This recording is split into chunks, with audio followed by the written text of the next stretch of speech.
Yeah. as Range we've on gone D2 down, is like 20 meters. the turbidity doubling for moments. Maybe over depths of a few meters. Oh wow, look at that! Something. Oh, we see the seafloor now. Yeah, Where beautiful altitude is 2.5 meters. pillow basalts. Is that what we're seeing? Seems like it. Yes.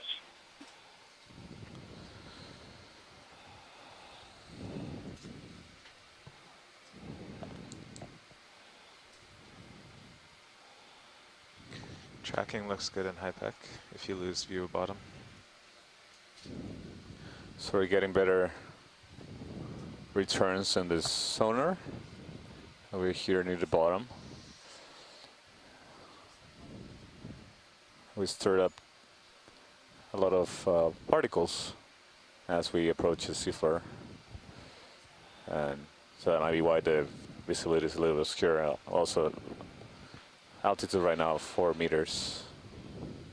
I wonder if dimming the lights would improve the view. Or positioning, can you reposition the lights? Kind of like fog lights, like you were saying before?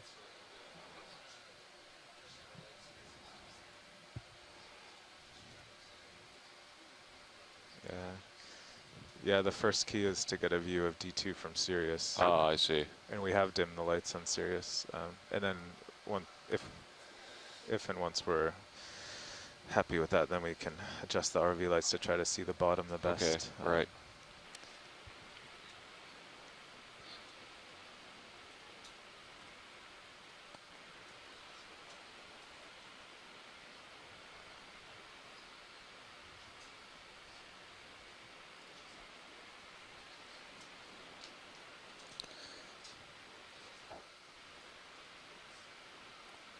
So for those of you watching, may be wondering why this water is so turbid.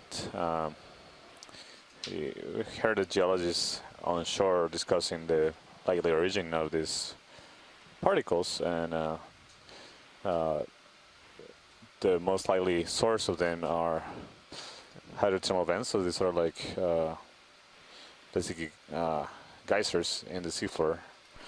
But once the hot water that it has, or actually hot fluids, the water penetrates into the crust and interacts with hot rock in this volcano, and it gets chemically modified. So from investigations about 12 years ago, we know that the fluids that are coming out of the seafloor have a temperature that could be between 20 and 80 degrees Celsius. So for reference, water, pure water at atmospheric pressure boils at around 100 degrees Celsius. And these fluids have a low pH, so they're acidic. And when they also have can have loads of iron and other metals. And when they interact with seawater, they mix with seawater, they can start, those dissolved metals and other chemicals that come out from these fluids can start to Appears to me visibility precipitate is getting worse. and basically make this dense cloud of very, very fine particles RV nav, bridge. that affect the visibility right now of the ROV.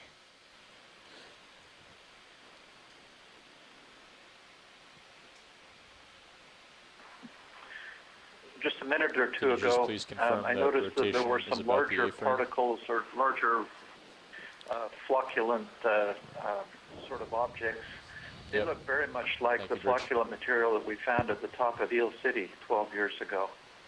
There was a thick layer of stuff that we initially thought was bacterial, but it looked very, very much like some of these larger particles that we were just seeing.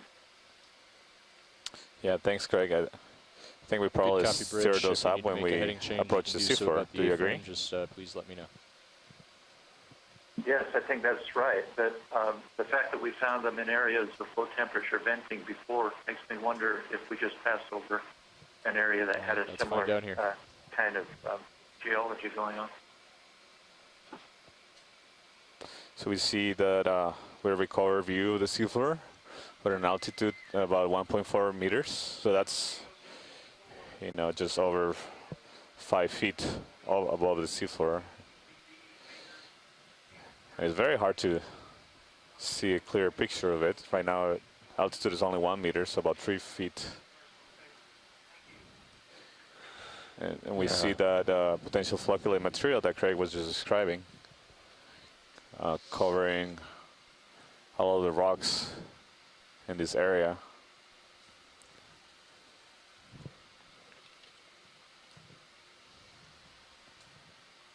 So we're at depth here of 928 meters.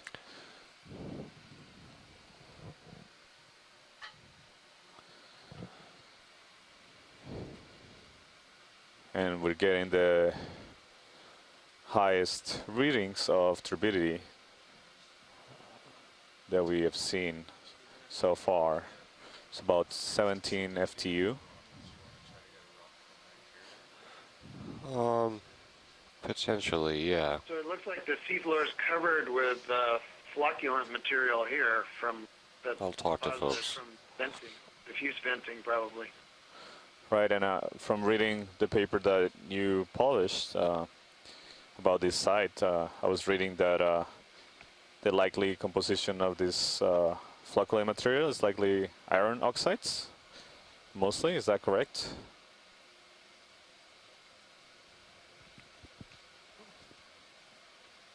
I wasn't on the 2005 dive. This is Bill Chadwick, but that certainly looks like that. The orange color indicates that iron's involved somehow.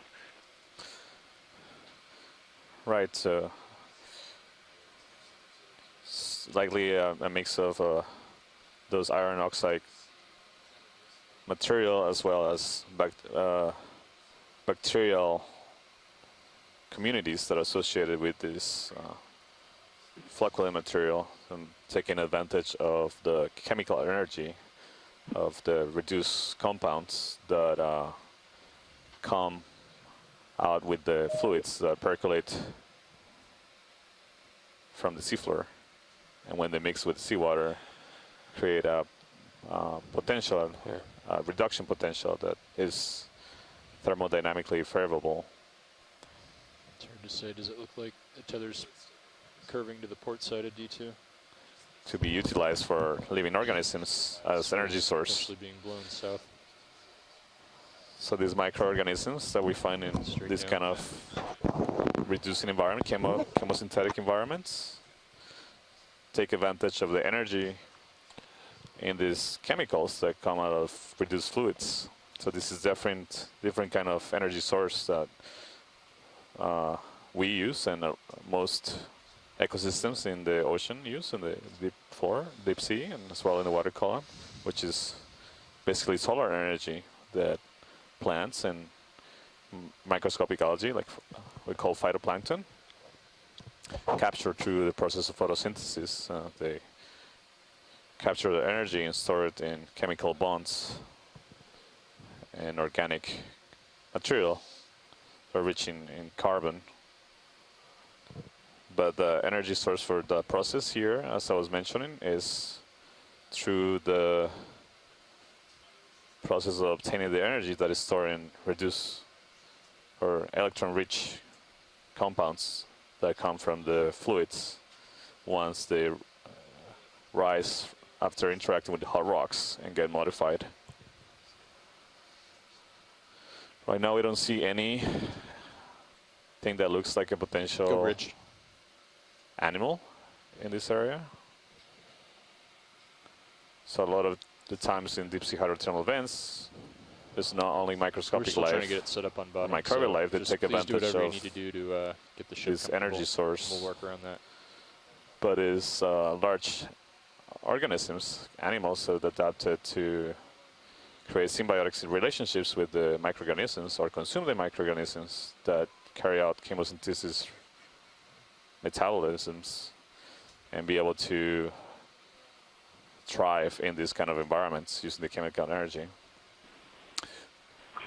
There is an elongate object in the lower left corner of the screen that just changed directions. I'm wondering if it's one of those worms.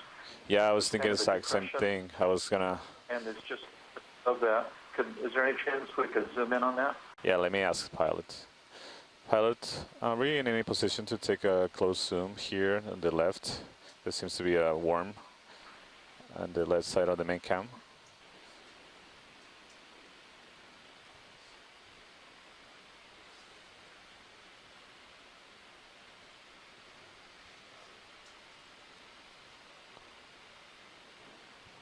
Roger.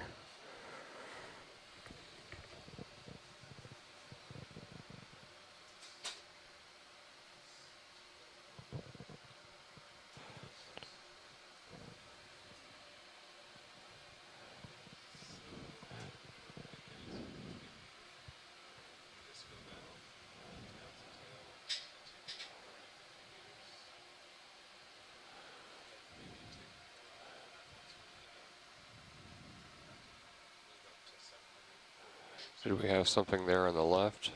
Is that on the Yeah. floor? Seems to be a. First little bit of biology, Santiago. Yeah.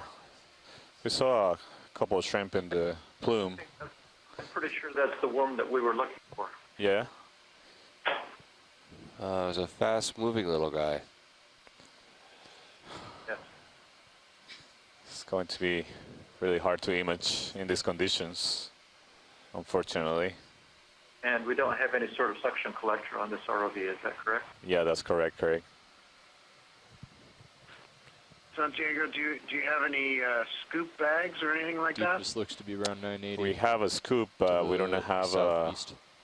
I'm not sure you refer to scoop bag. We have bio boxes that can be sealed. They're pretty good at keeping. We know they're very good at keeping the seawater temperature once we bring them up to the surface. So I think they're pretty well insulated. And The tricky thing will be to actually get it into the box if you're only using a scoop, but it would be worth a try. Well, I don't know. They might be more interested in the top of the cone. yeah, let me ask the pilots whether they'll be comfortable doing that. They seem to be having trouble getting a stable position on this terrain. Somebody in the shore side was wondering if you think it's feasible to use the scoop to collect some of that flocculent material and put it into a bio box.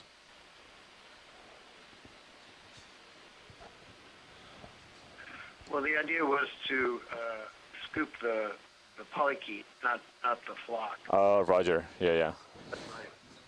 Right, we really need to try and get at least one of those polychaetes if there's any way to do it. If we could get one of them in ethyl alcohol, we can do genetics on it and figure out exactly what it is and a little bit about it.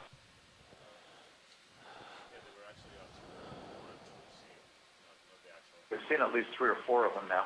Okay, so the next one we see, maybe we can move on that if there's interest from. Yeah, Yeah. definitely. Okay. But So we'll defer to the ROV team to see. what's possible? Yeah. So do let us know if you spot something in the view screen, folks on shore. Any polychaete worms? Oh yeah, there seems to be one in the bottom center to the left of the view. Bridge.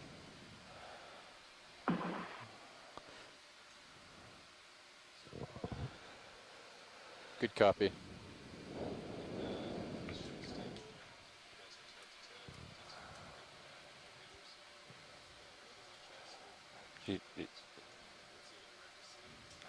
Do you have a visual from Sirius yet? Yeah, they're the winds are picking up a bit, and they're bringing the ship heading around, but Now, that may be one. should be finished momentarily.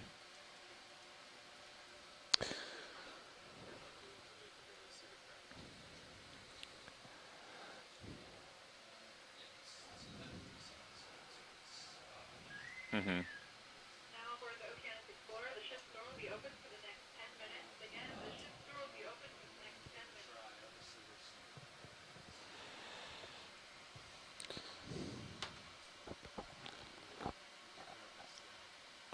Roger. Yep.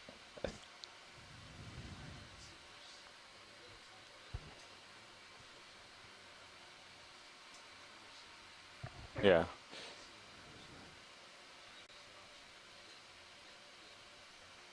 Yeah, this will also be a good test and see how thick that flocculent material is.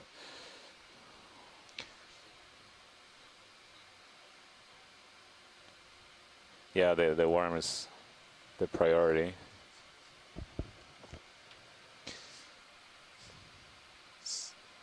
So once we'd have to put it in the port box, and once it's in there, we'd probably never be able to open it again because the sediment would float out. That's so right. That would limit the future samples, or future scoops also. Yeah, yeah. I think we're more interested also in just keeping the worm, so if some of the sediment flies away, it's not Okay. a big deal. But yeah, that's a good point. Yeah, we'll keep that in mind.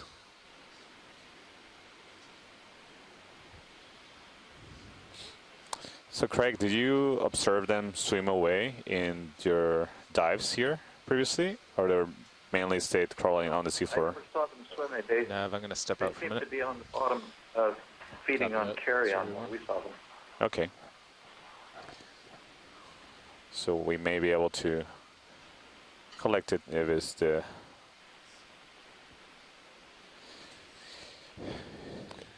it's not too difficult to access that spot between those two large boulders. Do you think those are lava pillows? They look like pillows. Yeah. Oh, really? And we are right at the base of one of the new cones that's formed in the last 5 years. So this is very likely It's possible. new rock. Yeah, it'd be nicer to sample on the cone itself. It's just that if there are any issues with a dive and we have to surface, be ashamed to surface without a rock.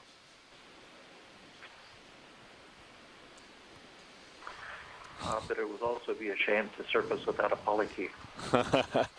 I agree. Oh no, I'm not asking to compete with the polychaetes. When we're done with the polychaete Down collection, to the the question is whether or not we 6 want to o'clock. get a rock. Absolutely. Yeah. Fully in support If of that. the geologists would chime in and say something about this. I know it's not an ideal location, but it would just be a shame to surface without a rock if something were to happen during the dive.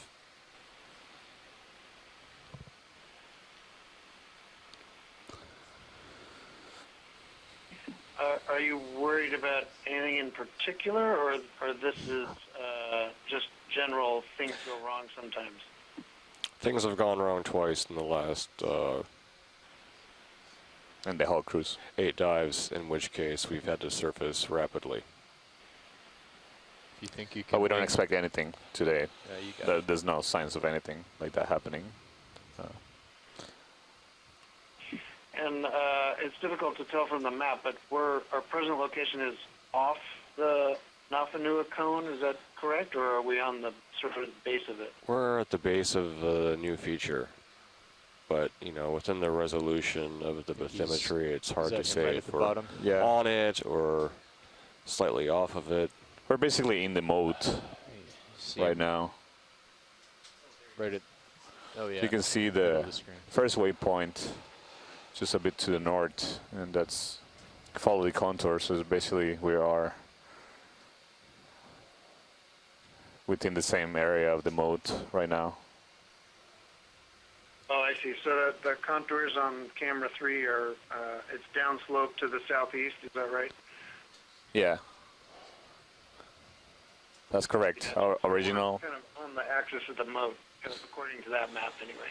yeah, so our original depth at that starting point, and when we approached the seafloor there, was around 909 meters. That's what the readings of both the depth and altimeter combined gave us. And then, so we moved a little bit to the south, and right now we're at depth at 927 meters. So we're in a deeper area of the moat.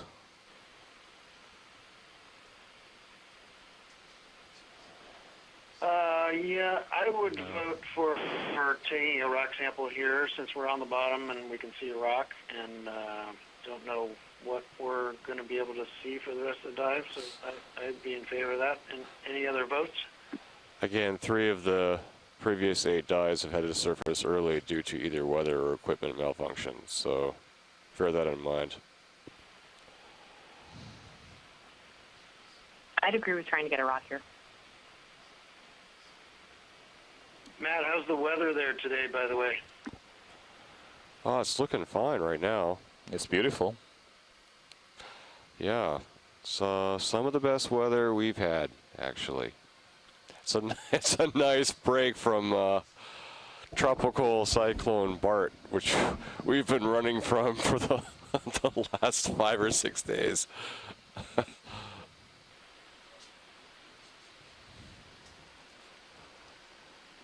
Just for the record, we have snow in Coos Bay, Oregon.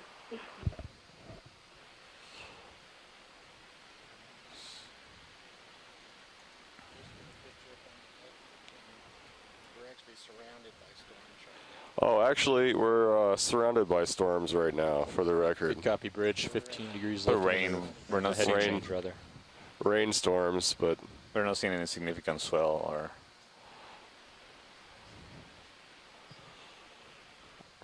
these aren't yet generating swells.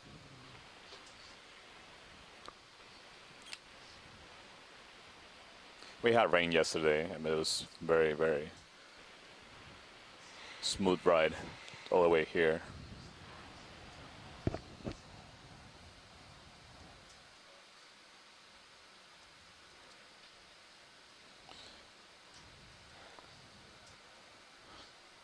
We have Jasper Contra go and ahead. Stan Hart online. Go ahead, pilot.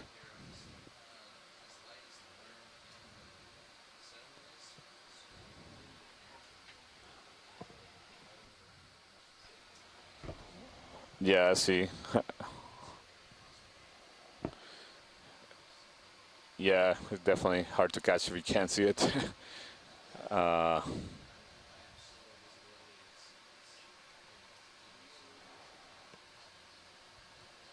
Yeah. Do you see any? Roger. Yeah, it seems like we the best plan to not to spend too much time trying to Port to collect starboard. small Should be worm that we east to cannot west. see. Maybe, I don't know if you saw any loose rocks potentially right here, or Not in the field of view, like loose rocks, but nothing that the ROV is going to be able to put in the rock box. sure. Yeah. Unless we've upped the maximum load from 70 pounds to I 700 can pounds. see it has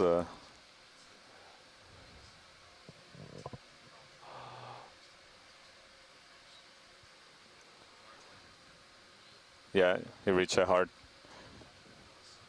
Huh. So it could be weathering or just more I think, oxidation no, material. I think these are just covered with sediment. All right, so probably not a very good area to sample right here. I think the rocks are probably fine underneath Yeah. that sediment, but If we see them. I think the goal right now is to get a worm. Yeah, but it's just really hard Yeah. without a slurp. Because any sudden motion of the scoop is just, creates this cloud of sediments, and it immediately disappears from the field of view. So, you know how we had a hard time trying to collect the monoplacophora and the sea stars before? The pilot seems less hopeful about this one than those.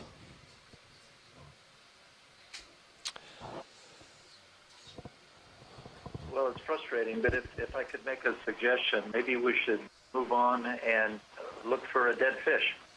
What are they? Yes. If we could find a large object that these things are feeding on, just by chance, it might be easier to better. pick that up with some worms on it than trying to get Go an ahead, Rich. individual worm. Yeah, that's a good suggestion, Craig. Maybe that we can do that. Copy that, bridge. Go ahead, watch lead.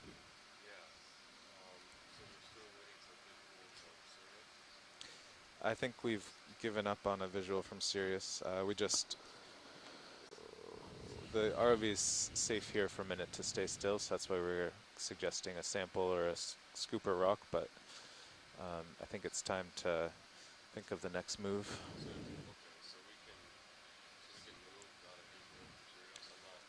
Oh, no, so here I'll go on OKEX. So we, oh, wait, stand by. So watch lead, you were not interested in a rock from here, correct? No, they're all too big. Yeah, okay. Yeah, so we should just keep moving. Okay. So I think the pilots agree that we really can't maneuver around here. Yeah. So I think the options, it depends on the priorities. I think we would prefer just to rise up onto the cone. I'll zoom out in high pack. We saw the turbidity stop at about 740, so we'd like to rise up on the cone to about 740. Have good visual and explore as much as we want up there. Okay. If you, when you say rise up, you mean on the seafloor or on the no, water column? in the water column, yes. Okay. So it'd probably be about half an hour or so. Or before we do that, I just wanted to ask you if you feel comfortable looking around just a little bit more here. We know that with the worm that we try to capture, there's also indications from shore that these worms may be feeding on dead fish and that other large animals that die when they encounter this acidic and basically toxic plume. So it might be that we observe a carcass of an animal and several worms feeding on it. But I don't want to spend too much time, maybe just a few minutes if that's possible. I don't know if you feel comfortable doing that.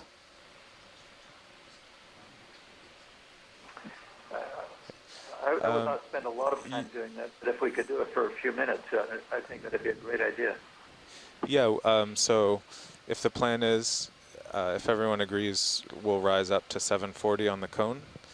But as we'll spend about 10 minutes as we're getting ready, just surveying the bottom, what we can see for dead fish and worms. Sounds like a great plan. Okay. We will start that process then. All right. Survey away, pilot. Looks good.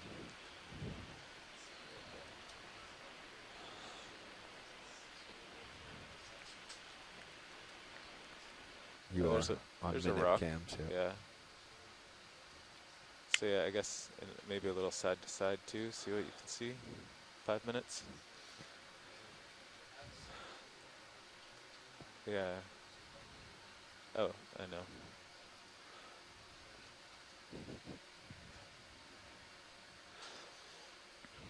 Yeah, let's just keep looking for biology at this point.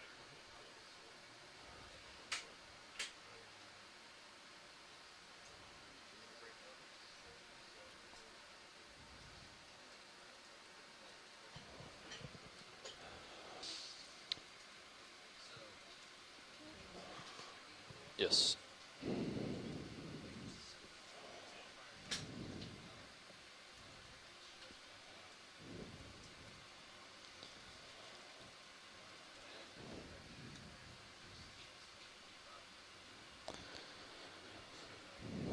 Okay. So for everybody watching on the live feed, A live worm eating a dead Bridge is we down. were able to Is that make heading contact change with the complete? seafloor. That might be a dead fish, yeah. Okay, and everything looks comfortable up there on the bridge? So it does. Well, there might be those small Good worms copy, thank feeding you. on it. So several of those small worms feeding on it. So the red elongated things may be the polychaete worms Wow. that we observed. Good eye, Santiago. And this is, yeah, this appears to be a dead fish or a larger animal. Now the question is, if we yeah. took a scoop at that, could we get 1 or 2 polychaete worms in a scoop? The dead Yeah. Just one, you know, because there's so many there. If there's interest on shore making such an attempt, Well, we should. Yeah. We should get. But we definitely are interested. This is a fantastic opportunity. Yeah. You can get them. I agree.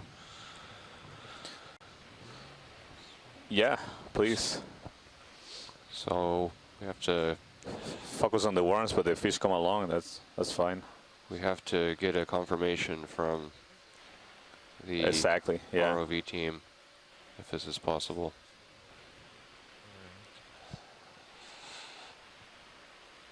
Focus swing arms Yeah. are That down. will be the best hope that we have. Yeah.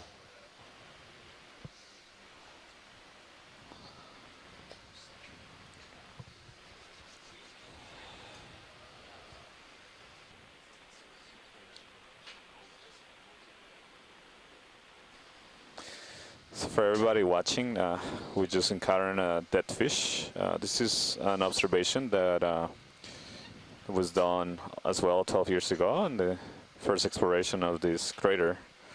This seems to be an area where the conditions in the water are The fish. pretty toxic for They're gonna most get the fish.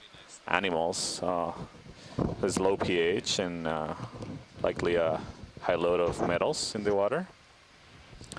And in the original discovery of this area, there's observations of several of these carcasses of dead fish, and I believe there were other larger animals. Maybe Craig Young can confirm that. Go ahead. Yeah, Vinny, I'm going to be bringing those lights down so you can bring Yes, yours. and the other aspect of this animal's biology is that it pointing is them right into brilliant the red. And that's suggestive of hemoglobin, unless- and the hemoglobin is very good at transporting Sounds like a oxygen. good plan. So we suspect that this Pilots, I'm animal zooming is out on high pack. let me know if particularly you well zoom back adapted in. for So living in everyone a watching hypoxic co-pilot? condition. You brought the Right, lights so you down see already? there are several little red worm animals that Craig was referring to that are surrounding the dead fish that is in the center. Now, right now it's hard to see, but we'll take a closer look in a second as we try to collect. Yep, working on it. Although this might be the Just best wasn't image sure we why can it get was so bright. of it, since you can see the turbidity of the water here is very high. Right now we're actually basically sitting on the seafloor, Helped a little bit. and the camera is not as raised above the seafloor, Survey not one. very high, so a couple feet high, but it's really hard to So see do you wanna the bottom. Go to a depth of 740 meters up the side of the So cone. this is an area that was originally referred as the moat of death. And I think the name is self-explanatory because they encountered several of these dead animals. This is something we observe in other volcanoes, active volcanoes. They have similar, very low pH conditions. Remember seeing this in a volcano in Antarctica of the East Coast Rise. We saw several Minis is coming shrimp, down. large shrimp and squid. And No, not vampires shrimp, I'm coming sorry, squid. And fishes that were dead as well. Still not And I great, know though. there's been observations of this phenomenon in other volcanoes in the Pacific as well. So survey one, we're going to have to put in a move of about 400 meters, which will, at 0.3 knots, will take 43 You can minutes. see the pilots are approaching Which should put us right at 11. this dead fish and the And it didn't help polychaete worms, the red Stand by, worms survey one. around it Go that ahead, we're Rich. interested in collecting. Very carefully, they're approaching very carefully with the scoop sampler.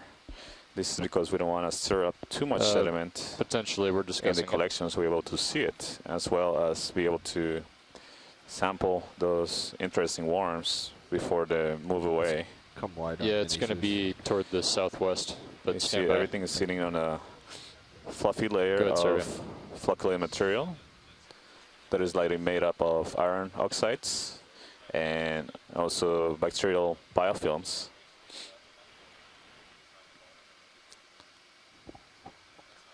Okay. All So once they're done here, likely we'll get sitting that in. on hard rock. Okay.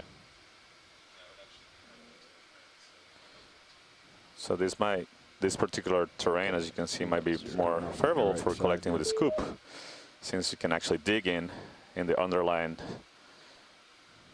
terrain that the worms and the fish are lying on.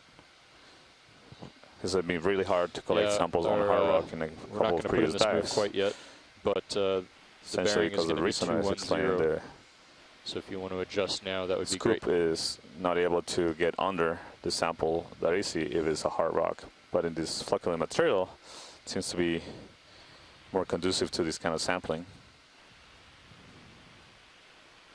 It's right on the edge of your scoop there.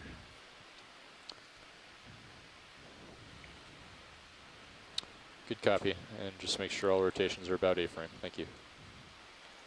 That is a great sampling effort. Did it just fall out? I'm really impressed. We just have to hope those worms aren't smart enough to jump off. Or fast enough to. Yeah, we saw the fish fell off the scoop, but hopefully there'll be some worms in there still.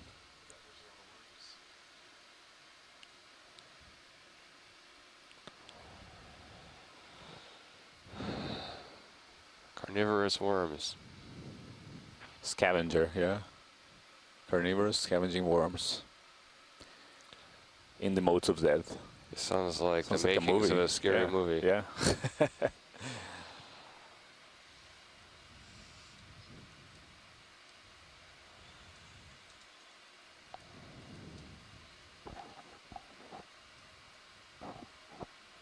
Port bio pin extended, ready to extend drawer.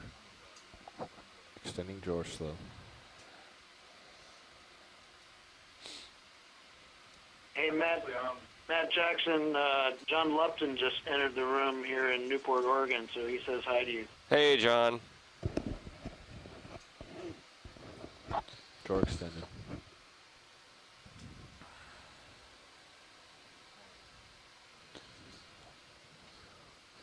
So, pilots are trying to put the scoop collection with the flocculent material and hopefully some worms in it or on it in the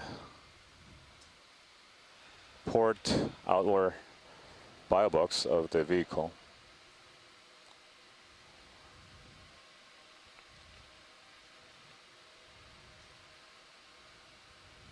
We're not trying to shake the sample into the bio box. It's a very delicate sampling procedure. You can see this requires a lot of concentration and skill to maneuver that mechanic arm.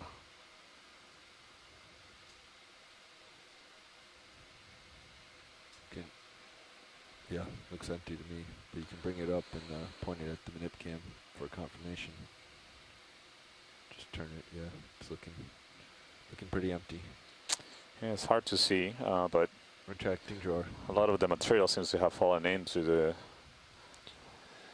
bio box. And now we're closing the bio box, so hopefully we'll have a good sample in there. Yeah, thank you, pilots. Yeah, please thank the pilots on behalf of those of us in Oregon. That was a magnificent attempt. I can't make out the fish. Well, maybe there seems to be still material in the scoop. I don't know if it's worth opening that up again or. Okay. Yeah, me too. Extending drawer.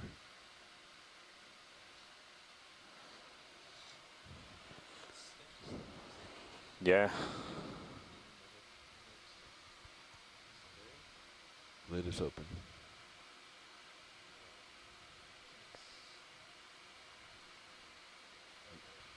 Lid should be open, yeah, lid's open.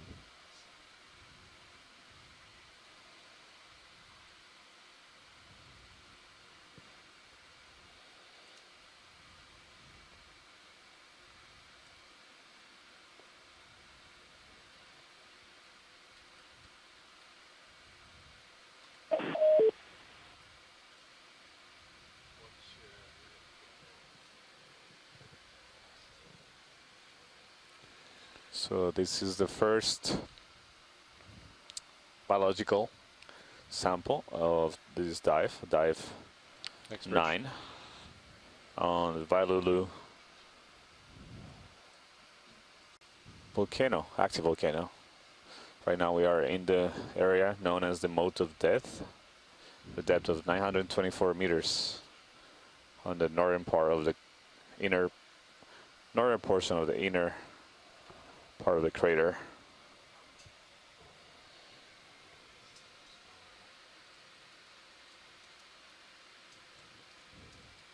Tracting drawer.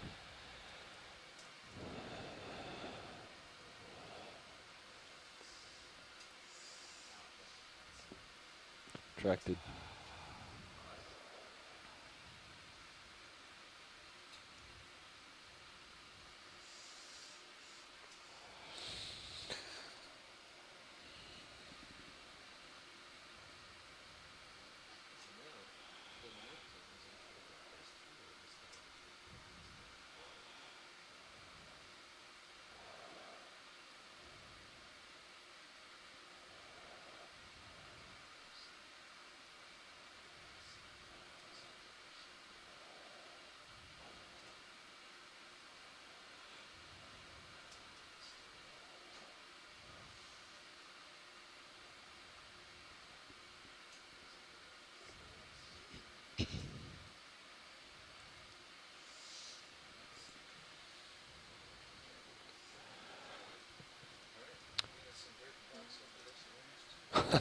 So I think the plan is for you guys to get into tow configuration.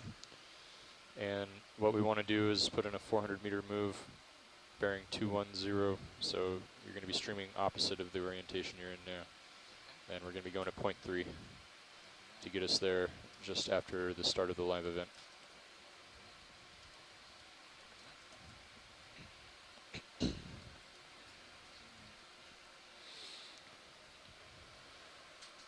So we Bump your continue range up on your sonar. moving. Try to get out of this So cloud 30 of meters D2, 80 flocal meters material we Sirius. created by the collection. There's something on the help. seafloor right there. Looks like a sponge, yeah, or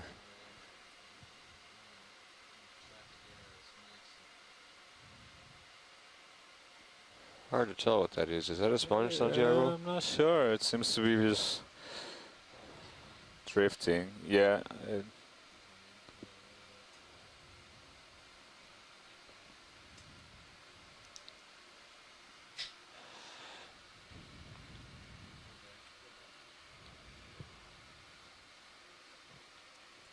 It's in the camera view right now. Yeah. I don't think it's a sponge, but I don't know what it is.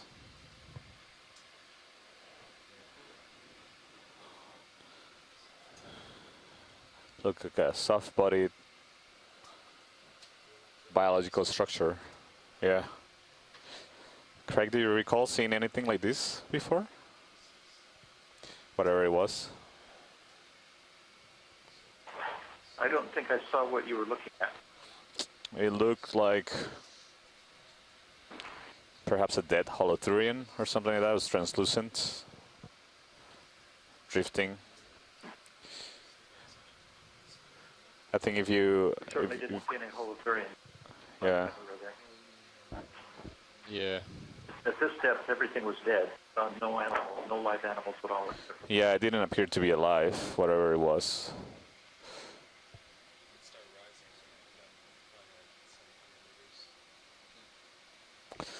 So now that we collected that sample, we are going to try to do a move up to one of the higher grounds with the hopes of getting out of this high turbidity layer.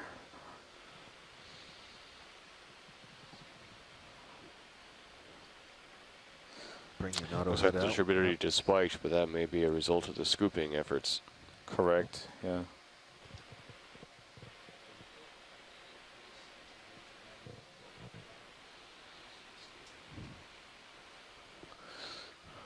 Yeah. The fish fell out. It did. Yeah, but hopefully we'll still have some of the worms that were next to it in the bio box. Increasing speed to 30. Where are we heading to, pilot? So it's interesting that we are rising above this. So everybody, just to give you an update, we are currently racing in the water column to a depth of 700 meters, and we'll do move in the mid-water to try to reach the upper portions of the central cone of this volcano. So we get an estimate time to do this move around 40 minutes until we be regaining grounds on the higher portions of this cone. We see already the decreasity, marked decreasity in the turbidity as we are in a depth of 735 meters. So it's about 7 times less turbidity here than we were seeing in the bottom of the moat of death at around 928 meters, just a few minutes earlier. So this is likely to give us a better chance to make observations of the seafloor as well as the biological communities in the upper parts of the central cone of the volcano, in the crater of the volcano.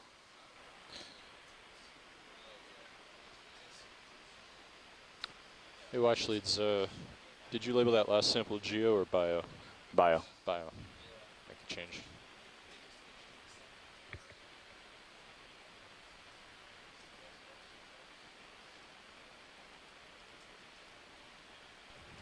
How about Interestingly, we see that the ORP sensors of the oxidation potential, the oxidation reduction potential of the seawater at this depth compared to the depth that we, or basically the profile that we obtain at the same depth on the way down, it's significantly higher. So we were getting values of Delta's still pretty high. around 110 ORP units. Okay. Right now we're seeing values that went up as much as 160, and they continue. They're decreasing slowly, but they're higher than where they were on the way down. No, that's the same is not true for turbidity. Turbidity has gone back to the initial levels at the same depth, and so has the oxygen. That's video. Okay.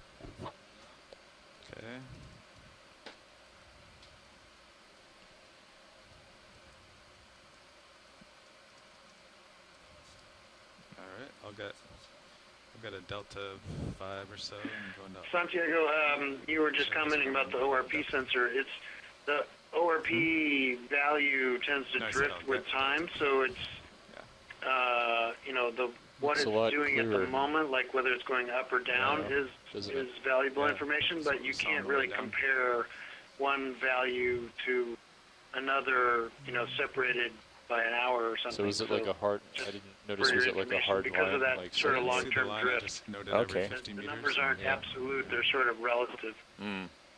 Thank you, Bill. Maybe this will be a good opportunity for you, Bill, to tell us a little bit about what those ORP values 7 meters delta. mean to people that are watching this stream, and so they hear us discuss about these ORP values. Okay, I'm not really an expert, but I know the basics. So ORP stands for oxidation reduction potential, and that's kind of a mouthful, but it's basically a sensor that responds to reduced chemicals in the water. Tamara What's our speed? can correct me if I'm wrong 0.3 off knots. base here, but That'll get us so there in about 40 if minutes. there's 43 that's minutes. things like hydrogen or iron or some other chemical species that are all associated with hydrothermal venting, so they come out in hydrothermal vents. And the reduced part is important because all of those things get oxidized relatively quickly in seawater. And so if they're still reduced before they get oxidized, that means they're young. They're relatively young. They just came out of the seafloor and haven't mixed with seawater too much yet. So basically the ORP sensor senses when you're close, very close to a hydrothermal vent. Because if you're too far away, then all the towing, effluent maybe the has co-pilot become wants to oxidized restow and the ORP shilling sensor manipulator doesn't arm. react to them.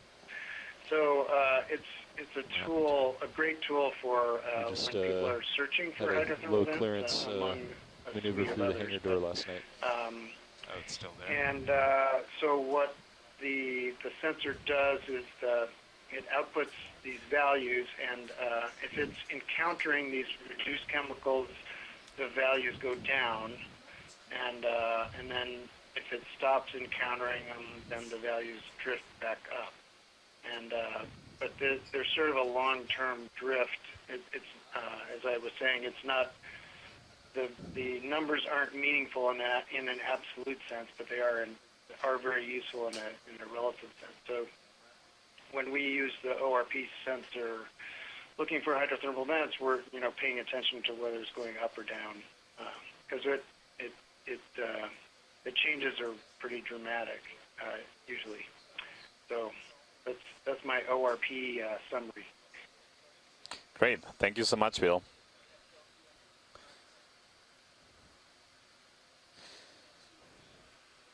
So I'm just right now I'm looking at some questions that people are posting on Twitter. As somebody asked today, there was a 6.9 earthquake south of Fiji and Tonga. So they are wondering if this earthquake could have been contributing to the turbidity. I don't know if any of the geologists in the line want to take a shot at answering this question. Well, it's actually an interesting question. I noticed that earthquake too this morning, and I went to the U.S. Geological Survey earthquake website where I could see it on a map, and it was located we pretty found the far bottom. It wasn't for now. southwest of where That's all you that guys matters. are at, and I think the magnitude was There has 6 to be point at least one worm in something, 6.9 There's maybe, 6.5. So Right. it was down on the west flank of the Lao I could feel cold. back arc spreading center. And so my impression is that from the size of the earthquake and the distance from where you are, I wouldn't think that it would have the ground shaking where you are would be enough to, for example, cause a landslide or something like that. Just my gut feeling. I could be wrong, but mostly because of the distance you are from the earthquake. But and also, I guess, combined with the fact that Craig Young and Probably isn't warmer. the other scientists that were 5.7 when we got to here the bottom. in 2005 Yeah, reported that's that cool. the down inside this caldera at Wailulu was very turbid back in 2005. Also, the last time there were dives here, that I think this is probably just a characteristic of being down in this caldera. It's kind of a bowl,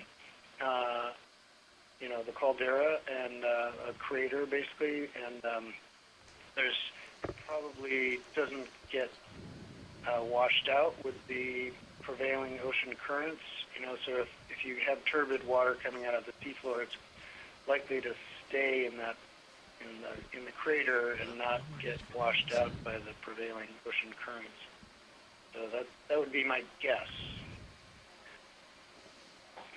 I could answer that a little bit. We did a complete nephelometer survey of the crater in 2000, and there's a layer of very, very high turbidity between 700 and 800 meters, and that's related to the ventilation of the crater through the northwest breach. Depth is like 770, I think. So there's tidal inflows and tidal outflows twice a day.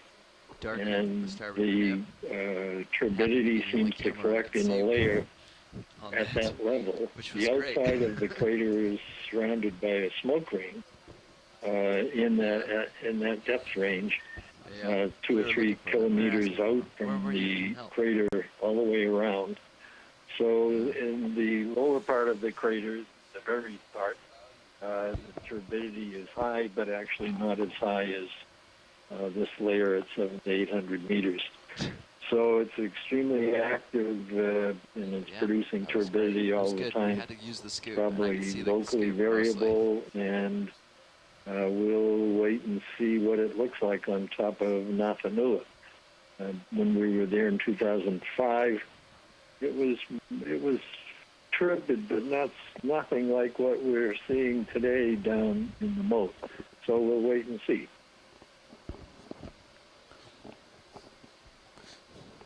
Great, yeah. Thank you so much, Bill and Craig, for giving us your input on all these interesting observations we're making today. I know it might seem like it's a negative thing that we're not being able to see the seafloor, but it's nonetheless a really interesting observation to see these apparent changes in turbidity and all these environmental conditions that we observe right now. And we're just following the discussion we've been having about the possible causes of this increased turbidity from the last observations that were made. So we're definitely making valuable collections of data that will better help us to understand the dynamics of this volcano and in general of other volcanic systems in the deep sea.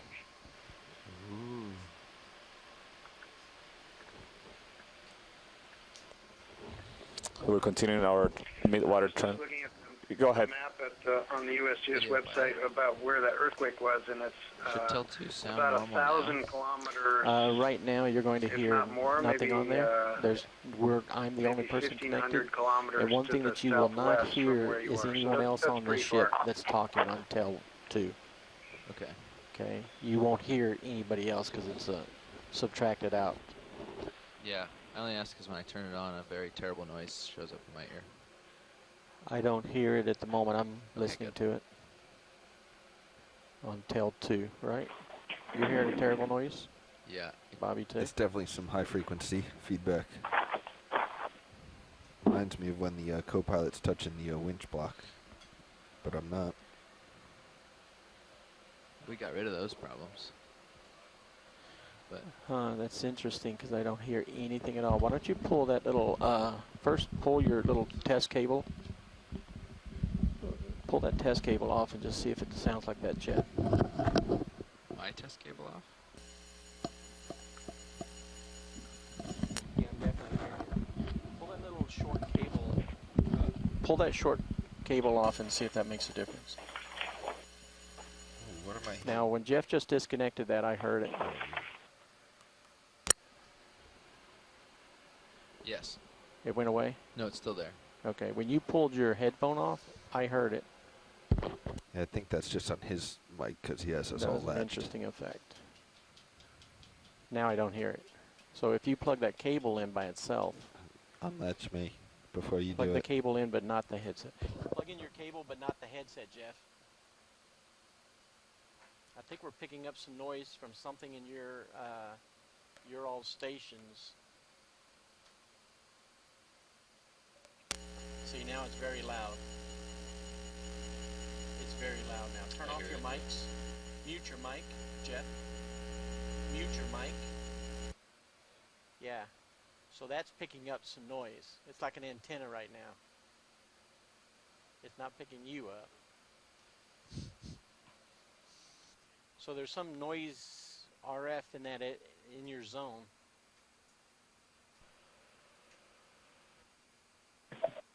Now, one interesting thing is we're actually seeing a fair number of midwater organisms in this transect. We're seeing a couple of little midwater fish. I think there's one in the screen now.